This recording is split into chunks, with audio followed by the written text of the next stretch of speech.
What is up guys, Dan at this side. So in this video, I'm going to show you how to fix the Wi-Fi missing from Windows 11.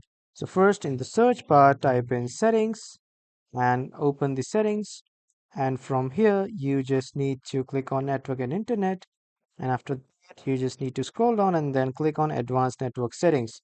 From here, you just need to click on network reset and then click on reset now. So this will reset your networking properties. And after that, you just need to go to the search bar again and then search for device manager. After that, click on this device manager, and from here, you just need to enlarge this, and then here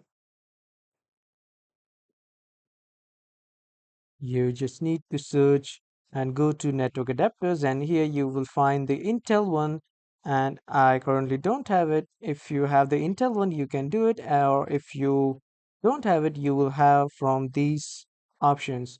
Just right click on one of these and then click on properties, and in the properties section go to the driver and then click on update driver to update all your drivers of your network.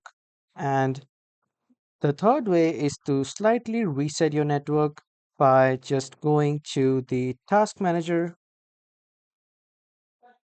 and then you just need to enable and disable the network settings from here.